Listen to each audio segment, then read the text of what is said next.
Lukman, qui est ancien étudiant comme moi au sein de Darul Uloum Ashrafia. Aujourd'hui, nous allons faire une interview ensemble sur la conversion à l'islam. Assalamu alaikum ya habibi. Alors, on parle de la conversion à l'islam. Des gens, ils se convertissent à l'islam. Mais comment peut-on considérer qu'une personne est convertie à l'islam? Alors, tout simplement, il faut savoir qu'il y a différents niveaux, on va dire, dans le cheminement vers la conversion à l'islam. En tout premier lieu, il y a tout simplement le fait d'avoir entendu parler de l'islam en tant que vérité et de savoir que l'islam est vrai. Par exemple, une personne, elle va étudier, elle va chercher dans les différents livres, les différentes religions, et elle va arriver à la déduction que l'islam est la vraie religion. Alors c'est la première étape. La deuxième étape, c'est de reconnaître que cet islam, c'est la vérité. Donc, c'est de connaître. Et deux, c'est de reconnaître. Donc, d'accepter que effectivement l'islam, c'est la vérité. Et en dernier lieu, c'est d'adhérer à ce message. Adhérer au message, c'est-à-dire d'accepter tous les commandements qu'Allah subhanahu wa ta'ala et son prophète nous donnent dans cette religion. Alors, pour exemple, si on prend l'oncle du prophète sallallahu alayhi wa sallam, Abu Talib, il savait que l'islam était la vraie religion, il le reconnaissait également, mais il n'a pas adhéré.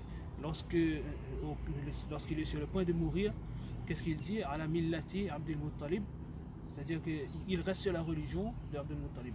Il savait que l'islam était la vraie religion, il le reconnaissait aussi dans son fort intérieur, mais il n'a pas adhéré au message de l'islam. Pour lui, il s'est dit qu'il n'était pas musulman, qu'il restait sur la religion sur laquelle il était. Donc, entrer dans l'islam, c'est suivre ces trois étapes. Connaître, reconnaître et adhérer au message de l'islam. Et après, bien sûr, donc, dans la forme, lorsqu'on entre dans l'islam, en général, on nous fait réciter la shahada, donc la ilaha illallah Muhammadur Rasulullah. C'est la formule qu'on utilise en général. C'est la profession de foi, la base de l'islam. Faut-il changer de prénom lorsqu'on embrasse l'islam? Alors tout dépend. Tout dépend du type de prénom qu'on porte à la base. Si ce prénom a une connotation religieuse, par exemple quelqu'un en arabe qui s'appelle Abdul Shams, qui veut dire adorateur du soleil, ou alors il y avait d'autres, Abdul Uzza. Donc Uzza, c'était une des divinités des Arabes. Donc là, oui, effectivement, il faudra qu'il change de nom, parce qu'il ne peut pas porter un nom où il y a un symbole, on va dire, fort d'une autre religion, notamment ici le polythéisme. Par exemple, dans le concret, ici, on va dire quelqu'un qui s'appelle Christian.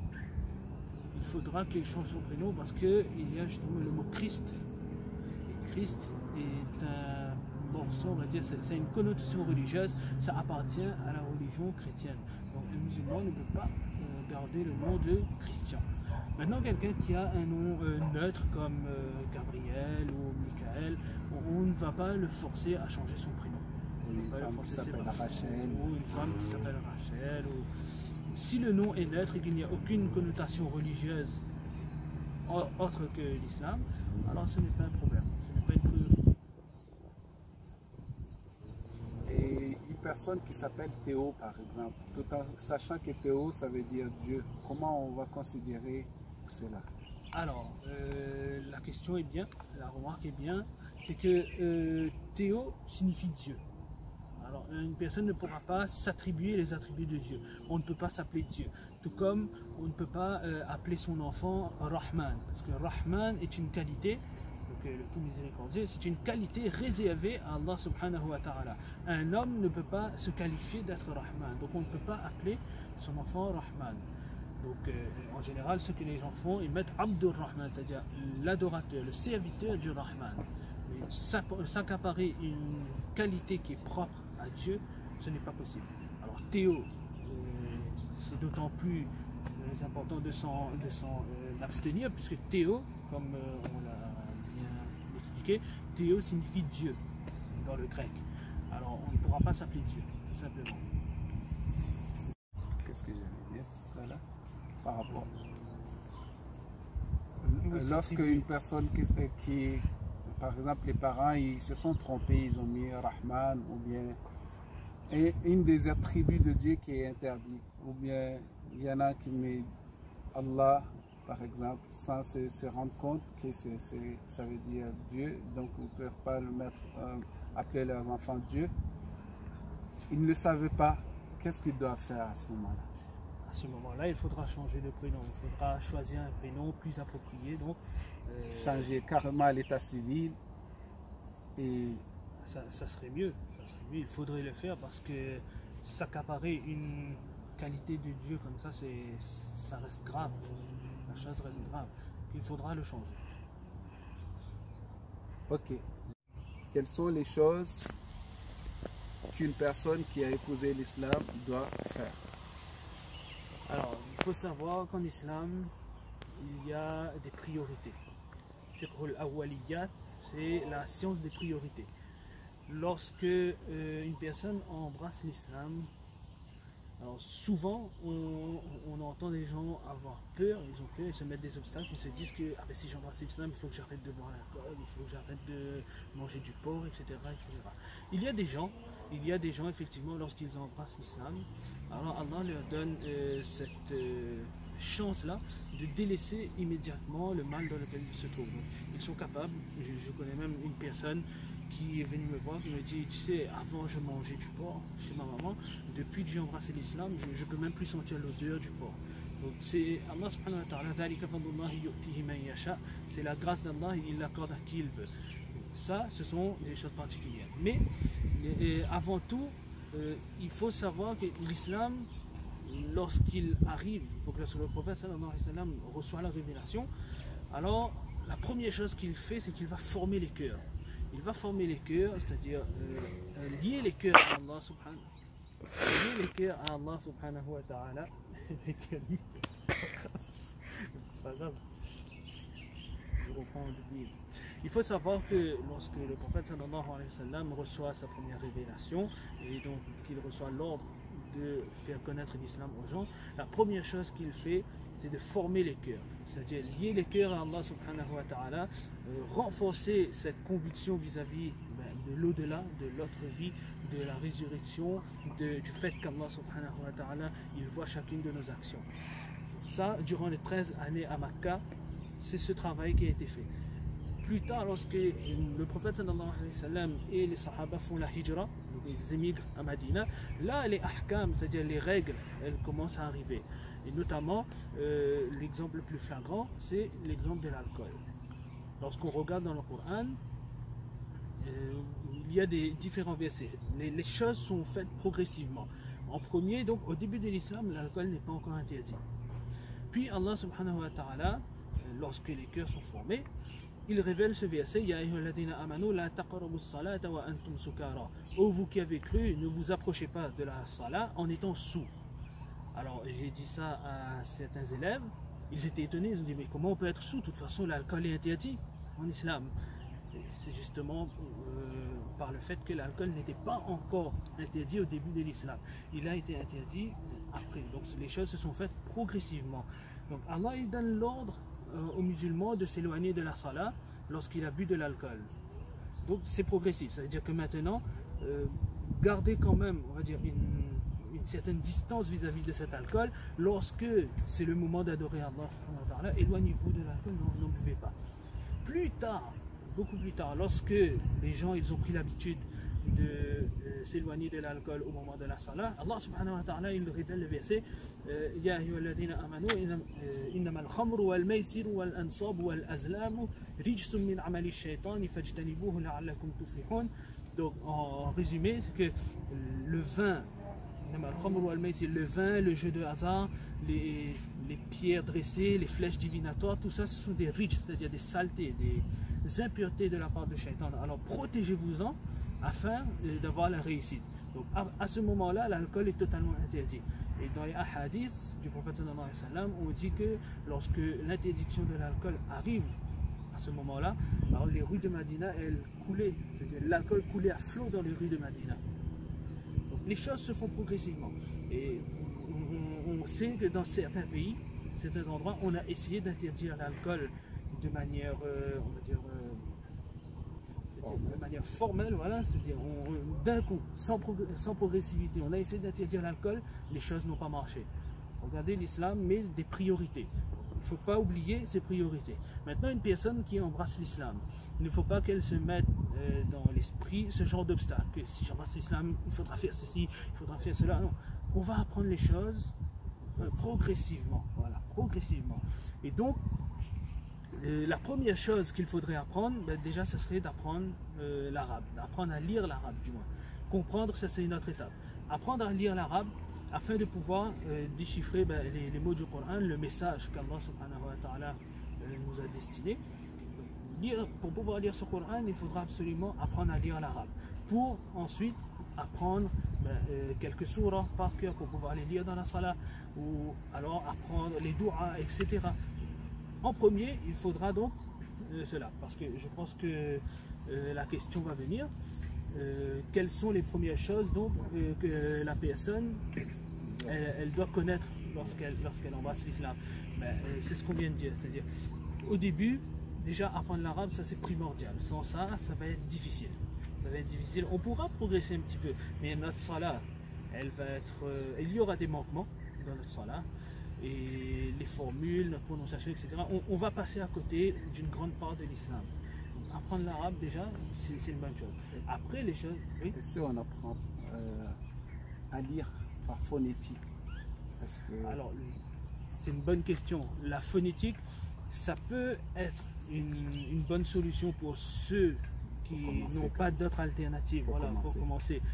Mais le souci, voilà, il faut absolument apprendre l'arabe. Il faut absolument apprendre l'arabe parce que l'arabe, exactement, l'arabe il y a une manière de prononcer les lettres et si on ne les prononce pas bien, pardon, alors le sens des mots peut changer. L'exemple le plus courant qu'on donne, c'est qalb et kalb. Qalb qui veut dire le cœur, et kalb qui veut dire chien. Si on transforme une seule lettre dans ce mot, alors le mot il est changé, il est complètement changé et le sens du verset même, il va être altéré. C'est très important d'apprendre l'arabe comme il le faut, donc avec tajwid on dit, c'est-à-dire avec la bonne prononciation, afin de pouvoir parfaire sa lecture et de pouvoir progresser dans sa religion. Ça c'est un début. Et donc lorsqu'on connaît l'arabe, on va commencer à apprendre les différentes formules qu'on trouve, donc qu'on lit dans la salat. Donc déjà la surah al-Fatiha, les différentes surahs qu'on peut lire dans la salat, et puis les différentes formules qu'il y a à lire également. La question, comme tu as dit, ça devrait venir. Doit-il prier quand il a embrassé l'islam, doit-il prier tout de suite ou doit-il apprendre? Tu as déjà commencé à répondre par rapport à... Mais est-ce qu'il doit prier tout de suite ou doit-il attendre le fait qu'il apprenne d'abord, qu'il prenne forme vraiment dans son cœur, que voilà, il y a ça, il y a ci? Alors il faut savoir que il y a deux moments où les actions commencent à être comptabilisées. Pour quelqu'un qui est déjà né musulman, c'est lorsqu'il devient pubère. Ces actions commencent à être comptabilisées, donc chacune des obligations qu'Allah subhanahu wa ta'ala lui ordonne, donc lui donne pour faire, ça s'applique pour lui. De la même façon, les interdits aussi s'appliquent pour lui. D'ailleurs, le prophète sallallahu alayhi wa sallam, il a enjoint à donner l'habitude à l'enfant dès l'âge de 7 ans à faire la salat, pour que lorsqu'il devienne pubère, alors il a déjà l'habitude de faire la salat et donc il n'aura pas cette période où il doit encore prendre l'habitude de faire la salat, parce que s'il s'y prend trop tard, il risque de manquer des salats et tout ça, ça sera comptabilisé dans son livre de compte. De la même façon, une personne qui embrasse l'islam, elle est comme un jeune qui vient d'atteindre la puberté. Et donc, toutes ces actions sont comptabilisées, bonnes ou mauvaises. Donc, oui, il faudra que cette personne, elle fasse la salat, elle fasse le jeûne du mois de Ramadan. Maintenant, si la personne elle n'a pas encore appris, et c'est normal, elle n'a pas encore appris à lire l'arabe, alors la solution, les ulama ils nous disent tout ce qu'elle a à faire, c'est d'apprendre des petites formules comme Subhanallah, Allahu Akbar, les petites formules, et d'utiliser ces formules là dans la salat en attendant bien sûr de pouvoir lire l'arabe correctement. Mais il faudra à tout prix apprendre à lire l'arabe pour pouvoir parfaire sa salat. Dernière question par rapport à notre interview. Dernière question. Comment doit-on agir envers notre frère qui s'est converti? Comment nous on peut l'aider à mieux intégrer dans la société que lui, il n'appartenait pas auparavant? Excellente question. Alors cette question s'applique plus aux autres qu'aux convertis. Mais bon, normalement non, mais la question a une très grande portée, parce que tout le monde en fait doit mettre du sien, converti ou non converti, pour pouvoir intégrer à la société. C'est-à-dire que celui qui s'est converti, lui, il a quand même le devoir de côtoyer les bonnes personnes, c'est-à-dire notamment les ulama, les gens de science, les gens qui ont du ilm, de côtoyer ces gens-là pour pouvoir apprendre de sa religion. Et il faut faire très attention, là c'est une petite parenthèse que je mets, faire très attention à ne pas aller voir n'importe qui. Une personne qui vient d'embrasser l'islam ne doit pas être impressionnée par telle ou telle personne juste par le fait qu'elle parle bien ou qu'elle a une certaine prestance. Non, il faut choisir des gens qui ont de la science pour nous orienter, pour nous apprendre l'islam comme il le faut. Et le constat est là, beaucoup de ceux qui sont partis aux extrêmes ont été mal accompagnés au début de leur conversion. Ils se sont tournés vers les mauvaises personnes et ça a donné ce que ça a donné. Si on veut apprendre l'islam comme il est, c'est-à-dire dans son authenticité et dans son orthodoxie, alors il faut choisir des ulama, c'est-à-dire des gens de science pour s'orienter. Déjà c'est une manière de s'intégrer à la société. Maintenant pour ceux, c'est-à-dire pour les autres, pour ceux qui ne sont pas convertis, donc comment ils doivent percevoir les convertis? Alors il faut se dire que il faut se remettre, on va dire, dans le contexte du prophète sallallahu alayhi wa sallam. Les sahaba, les compagnons du prophète, c'était des convertis. Les compagnons, ils étaient convertis. Donc, en aucun cas, on a le droit de dénigrer une personne qui vient d'entrer dans l'islam. Malheureusement, c'est quelque chose qui se voit et qui se fait. Parfois, on a un sentiment de supériorité vis-à-vis de ces personnes-là. Alors que non, pas du tout. Allah subhanahu wa ta'ala les a choisis pour rentrer dans l'islam à ce moment-là. Peut-être même qu'ils sont meilleurs que nous parce qu'ils sont propres. C'est-à-dire, ils repartent à zéro. Nous, on est nés dans l'islam. On a nos péchés depuis notre puberté. Ces gens-là, les convertis, ils viennent d'embrasser l'islam et ils sont propres. Ils sont comme un nouveau-né, comme quelqu'un qui vient de devenir pubère, on avait dit. Donc peut-être qu'ils sont meilleurs que nous. Si les deux personnes, c'est-à-dire le converti et le non-converti, ils mourraient à ce moment-là, peut-être qu'aux yeux d'Allah, le converti il serait sauvé et nous, on serait en danger. Donc en aucun cas on a le droit de dénigrer un converti.